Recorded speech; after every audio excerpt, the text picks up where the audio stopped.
Good morning. Good morning. ഞാൻ കരുതി മിന്നുമോളായിരിക്കുന്നു. കൃത്യസമയത്ത് തന്നെ പണികൾ തീരും. നടക്കും സർ. മണലിലൊക്കെ ഇപ്പൊ എന്താ? ഇതാണോ പുതിയ മെറ്റീരിയൽസ്? അതെ സർ, എല്ലാം ഹൈ ക്വാളിറ്റി.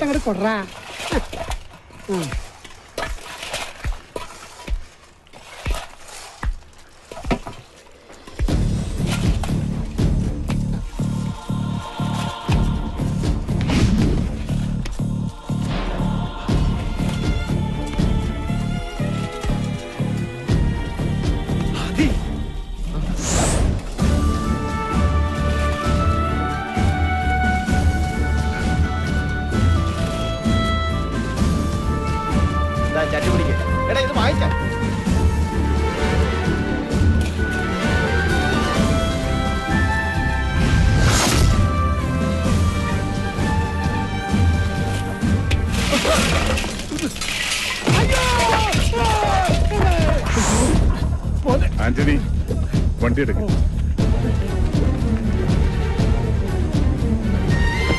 എവിടെ നോക്കിയിട്ടാണ് പണിയെടുക്കുന്നത്? അവിടെ മനുഷ്യൻ ഇവനൊക്കെ പിടിച്ച് പണി കൊടുത്ത്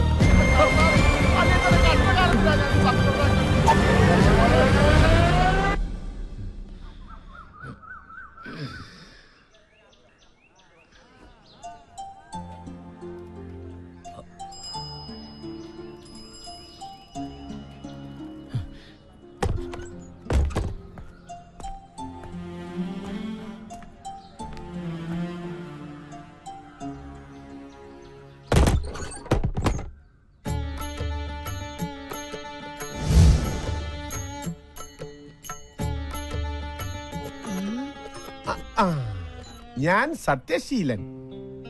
പക്ഷേ ഇത് ഞാനല്ല. യഥാർത്ഥ ഞാൻ കണ്ടു പേടിക്കണ്ട. കൈരേഖ നോക്കി സത്യസന്ധമായി ലക്ഷണം പറയുന്നതിന് ലക്ഷണം കെട്ടവന്മാർ എനിക്ക് തന്ന ദക്ഷിണകളാണ് ഇതെല്ലാം. മൊത്തത്തിൽ നാട്ടുകാരുടെയും എന്റെയും സമയം ശരിയല്ല. എന്നാലും ഞാൻ സത്യമേ പറയൂ. നിങ്ങൾ ആദിത്യന്റെ അപ്പനല്ലേ? അതെ. അവൻ ഇവിടെ ഇല്ല എന്ന് പറയാൻ എന്നെ ഏൽപ്പിച്ചു. അതൊരു സത്യം. പക്ഷേ ഞാൻ കള്ളം പറയുകയില്ല. അത് മറ്റൊരു സത്യം. അവന്റെ അകത്തുണ്ട്. അതാണ് സത്യം.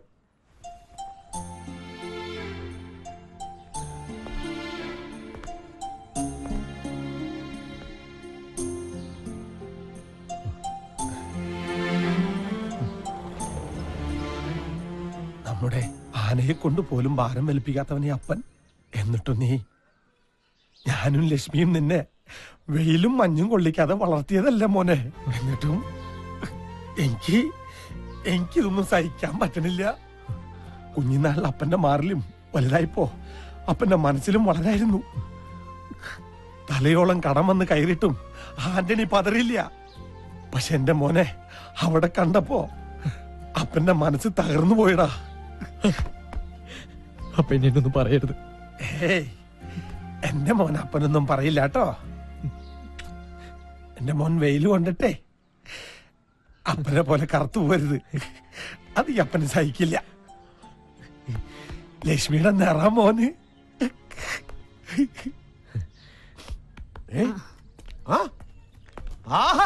ഹൃദയരേഖയും ദാമ്പത്യരേഖയും പിണങ്ങി കിടക്കുന്നു. നീ ശ്രമിച്ചാൽ കിട്ടാവുന്നൊരു നല്ല ജോലിയായിരിക്കും അത്. മിന്ന് ഗ്രൂപ്പിൽ മാനേജർ ആവാനുള്ള എല്ലാ യോഗ്യതകളും നിനക്കുണ്ട്. പറഞ്ഞു വരുമ്പോൾ നീയും പാതി രാജരക്തത്തിൽ പറഞ്ഞവനല്ലേ. ഹൈ, ഏതെങ്കിലും ഒരു കോവിലകത്തിന്റെ പേരങ്ങോട്ട് പറഞ്ഞേക്കണം. നിന്റെ മുഖത്ത് നോക്കിയാ നീ രാജകുടുംബത്തിലല്ലെന്ന് ആരും പറയില്ല. അപ്പൻ എന്തൊക്കെയാ പറയണേ? അപ്പം പറയണ ശരി. ദൈവം സഹായിച്ച് എന്റെ നിറവും കോലവും നിനക്ക് കിട്ടാതെ പോയത് നന്നായി. വേണ്ടപ്പാ, അപ്പന്റെ മോനാണെന്ന് അറിഞ്ഞിട്ട് കിട്ടുന്ന ജോലി മതി എനിക്ക്. ആദ്യം നമ്മളാരെയും ചതിക്കാനല്ലല്ലോ പോണത്. നമ്മളെല്ലാം എല്ലാരും തോൽപ്പിച്ചത്. അപ്പന് പഴയ ആദ്യമോനെ തിരിച്ചു വേണം. വാചകം അടിച്ച് അപ്പനെ വരച്ച വരയിൽ നിർത്തണ ആദ്യമോനെ. വർമ്മ സാറിനോട് ഞാൻ സംസാരിച്ച് ശരിയാക്കാം. പക്ഷേ തീരുമാനമെടുക്കേണ്ടത് മിന്നുമോളാ. അത് വല്ലാത്തൊരു അവതാര. അവളെ വീഴ്ത്തേണ്ടത് നിന്റെ ഉത്തരവാദിത്ത. അപ്പൻ എന്നെ വഴി തെറ്റിച്ച് അടങ്ങുള്ളല്ലേ? വഴിയാധാരമായ നമ്മുടെ ജീവിതം നമുക്ക് തിരിച്ചു പിടിക്കണ്ടടാ മോനെ.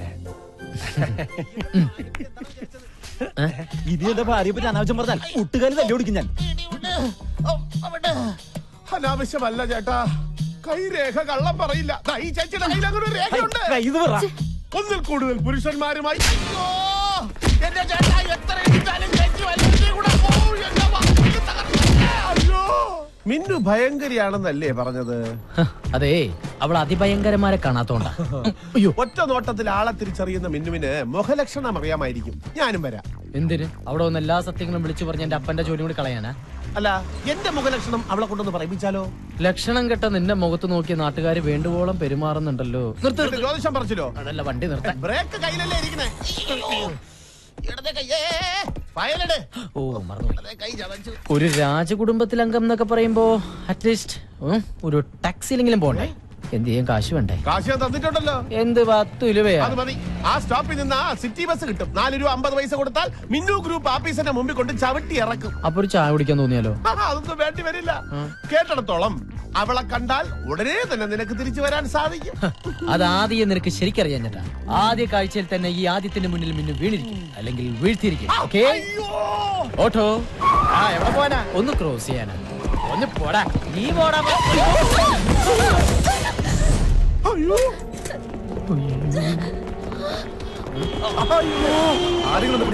എവിടെ നോക്കിയാടി ആളെ കൊല്ലി വണ്ടി ഓടിക്കണത്? മുഖത്തൊരു കണ്ണട ഉണ്ടല്ലോ, എന്നിട്ട് കണ്ടില്ല? നിങ്ങളല്ലേ ശ്രദ്ധിക്കാതെ റോഡ് ക്രോസ് ചെയ്തത്? സ്കൂട്ടർ ഓടിക്കുമ്പോ ദിവാസ്വപ്നം കണ്ടിരുന്നാലേ കാൽനട യാത്രക്കാരെ കാണില്ല. നീ എന്തായി നോക്കി പിടിപ്പിക്കണേ? ഒന്ന് മാറിയേ. നോക്കടാ. സത്യം പറഞ്ഞാൽ ഇവിടെ നടന്നത് ഈ കുട്ടിയുടെ കുഴപ്പം കൊണ്ടല്ല, അശ്രദ്ധ കൊണ്ട്. അതെ, അശ്രദ്ധ കൊണ്ട്. ഇതുപോലെ ഒരിക്കൽ പറ്റിയതാണ് ഇങ്ങനെ. അതെ, കുട്ടിയുടെ നെറ്റിന് ചോര വരുന്നുണ്ടല്ലോ. ചോര വരുന്നുണ്ടോ? എങ്കിൽ സമാധാനം. എനിക്കുള്ളിലാ പറിക്കും. ഞാൻ തലയടിച്ചാ വീണത്. ഒരു ഹോൾ ബോഡി ചെക്കപ്പ് വേണ്ടി വരും. എന്ന് വേണ്ടെന്ന് വെച്ചാ ചെയ്യാം. എനിക്കൊന്ന് പെട്ടെന്ന് പോണം. അങ്ങനെ പെട്ടെന്നൊന്നും പോകാൻ പറ്റില്ല. പോലീസ് വരട്ടെ, കേസാക്കാം. അല്ലെങ്കിൽ എനിക്കൊരു തല സ്കാൻ ചെയ്യണം. ഇതെന്താ ഇത്? 500 രൂപ മൂത്രം ടെസ്റ്റ് ചെയ്യാൻ പോലും തികയില്ല. ഈ തല സ്കാൻ ചെയ്യാൻ മിനിമം ഒരു 2000 രൂപയെങ്കിലും വേണ്ടി വരും. തൽക്കാലം അത് മേടിക്കേ. ആഹാ, ഇത് ലക്ഷങ്ങൾ മുടക്കി MBA വരെ പഠിച്ച തലയാണ്. കാണികളെ, നിങ്ങൾക്ക് ഒരു കാര്യം അറിയും. ഈ ഒരു തല കൊണ്ട് വേണം ഒരു കുടുംബത്തെ പോറ്റാൻ. അതിങ്ങനെ മൂക്കത്ത് കണ്ണടം വെച്ച് ആകാശത്തേക്ക് നോക്കി വണ്ടി ഓടിക്കുന്നവർക്കെന്ന് പറഞ്ഞാൽ മനസ്സിലാവില്ല.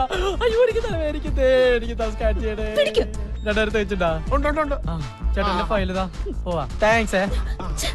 ഒരു 500 രൂപ തരുമോ? സോറി, തരില്ല. ഒരു 400 രൂപ, 5 പൈസ തരില്ല. ഒരു 200 രൂപ. ഇത് ഞാൻ പണിയെടുക്കാതെ അധ്വാനിച്ചിട്ടൊക്കെ കാശാ. ടാക്സിക്കാരാ, വണ്ടി എടുക്കും. എത്ര പേരുണ്ട്? എനിക്ക് ഒരു പേരേ ഉള്ളൂ, ആന്റണി ആദിത്യവർമ്മ. തന്റെ ഓരോ വണ്ടി മിന്നു ഗ്രൂപ്പിലേക്ക് ചലിപ്പിക്കും. നമുക്കിനി കാണാതിരിക്കാം കേട്ടോ. വഴിയിൽ നിന്നും മാറി നിൽക്കും ഭിക്ഷം തേടി. സമയം തെളിഞ്ഞെന്ന് തോന്നുന്നു. ഡ്രൈവർ, വണ്ടി ഒന്ന് സ്തംഭിപ്പിക്കും. ഇത് അപകടം പറ്റിയ കുട്ടിയല്ലേ? ഹായ് അപകട കുട്ടി. എത്ര പെട്ടെന്ന് 2000 റുപ്പീസ് കയ്യിൽ വന്നത്. ടെക്നോളജിയുടെ ഒരു പോക്കെ. അപ്പോ വീണ്ടും സന്ധിക്കും വരെ വണക്കം.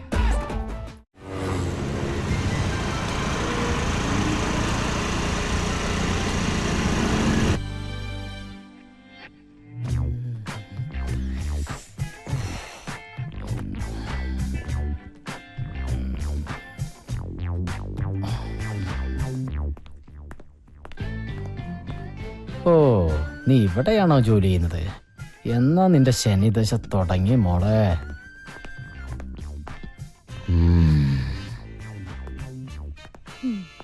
അതെ, നിക്ക്. ഇപ്പൊ സമയത്രേ? കൃത്യനിഷ്ഠ, സമർപ്പണം, ആത്മാർത്ഥത, ഈ വക സ്വഭാവ ഗുണങ്ങൾ വാങ്ങുന്ന ശമ്പളത്തോട് കാണിക്കണം. അല്ലെങ്കിൽ കിട്ടുന്ന ശമ്പളം നാട്ടുകാർക്ക് സ്കാനിങ്ങിനും എക്സ്റേക്ക് കൊടുക്കാനേ കാണൂ.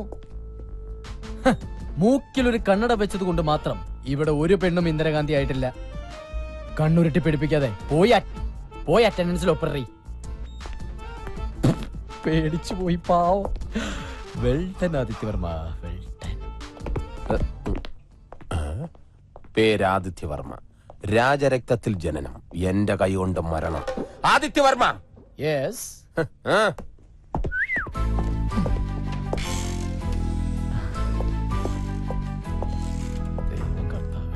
Madam, good morning.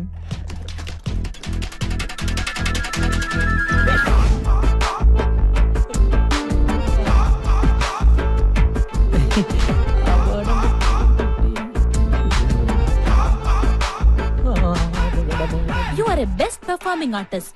Thanks. ആണോ? മുഖത്ത് നവരസങ്ങൾ ഇങ്ങനെ അലതലകയല്ലേ? ഇടയ്ക്കിങ്ങനെ തല്ലാറുണ്ട്. കലാമണ്ഡലത്തിൽ പഠിച്ചിട്ടുണ്ടോ? Oh my god. ആ രൂപ വേണ്ടല്ലേ? ടെക്നോളജിയുടെ ഒരു പോക്കേ. ആളറിയാതെ പറ്റിയതാ. ഇരിക്കാനല്ലേ പറഞ്ഞേ? ആ സർട്ടിഫിക്കറ്റ്സ് ഇങ്ങ് തരൂ. എല്ലാ സർട്ടിഫിക്കറ്റ്സും ഉണ്ട്. നിനക്കെന്താടാ വല്ല മൂൽ അയ്യോ. പിന്നെ ഇങ്ങനെ മിന്നുമോളെ എല്ലാ സർട്ടിഫിക്കറ്റും ഉണ്ടാ നോക്ക്. സപ്രത്തിന് വേറെന്തോ പറയാൻ വന്നാണ് ഞാൻ പെട്ടെന്ന് മറന്നുപോയി. വേണ്ടായിരുന്നു. ഇതിനകത്ത് സ്കാനിംഗ് റിപ്പോർട്ട് ഇല്ലല്ലോ. സ്കാനിംഗ് റിപ്പോർട്ടോ? ഇവിടെ ജോലി ചെയ്യണമെങ്കിൽ ഹോൾ ബോഡി സ്കാനിംഗ് റിപ്പോർട്ട് നിർബന്ധം. അത് മാത്രം പോരാ, നീ രാജരക്തത്തിൽ പിറന്നാണോന്ന് അറിയാൻ വേണ്ടിട്ട് രക്തം, കഫം, മലം, മൂത്ര എല്ലാം എനിക്ക് ടേസ്റ്റ് ചെയ്യണം. ഇല്ലേ മിന്നു? എത്രയും പെട്ടെന്ന് സ്കാനിംഗ് റിപ്പോർട്ട് കൊണ്ടുവരും. ഇത് മിന്നുവിന്റെ പുതിയ തീരുമാനമാണ്. ഇതറിയാതെ പലരും ഇവിടെ ജോലി ചെയ്യുന്നുണ്ട്. ഞാൻ ശരിയാക്കി തരാം.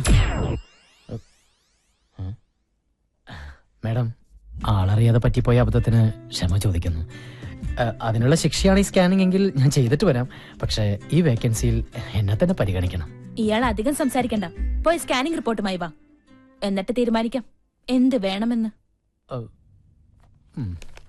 ആദിത്യവർമ്മ, ഓ, ഒരു ടൈ കെട്ടിയത് കൊണ്ട് മാത്രം ഒരാണും പണ്ഡിറ്റ് ജവഹർലാൽ നെഹ്റു ആവില്ല. ചെല്ല്.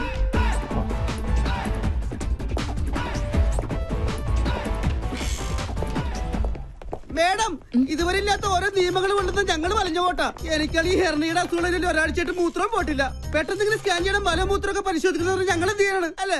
ആര് പറഞ്ഞു? ഞാനാണ് പറഞ്ഞത്. അതെ, മിന്നു മനസ്സിൽ തീരുമാനിക്കുമ്പോൾ ഞാൻ മദ്രാസിൽ കാണും. നിങ്ങൾ ചെല്ല്. പെട്ടെന്ന് പോകുക. ആ ദേവി സ്കാൻ സെന്ററിൽ ചെന്ന് ടെസ്റ്റ് ചെയ്താൽ മതി. എല്ലാരും പോണമെന്നില്ല. എല്ലാവരുടെ മൂത്രവും കൂടെ ഒരു കുപ്പിക്കകത്ത് ഒഴിച്ചു വാങ്ങിച്ചിട്ട് നീ കൊണ്ടുപോയാൽ മതി. സ്കാൻ ചെയ്തില്ലെങ്കിൽ എല്ലാത്തിന്റെ ഇൻക്രിമെന്റ് കട്ട് ചെയ്യൂന്ന് പറഞ്ഞപ്പോ സത്യം എല്ലാരും പേടിച്ചു പോയി. മഞ്ജുലേട്ടൻ പോ. അല്ല, എനിക്ക് കുഴപ്പമൊന്നുമില്ല. ഞാൻ ടെസ്റ്റ് ചെയ്ത്. Get out. ശരി.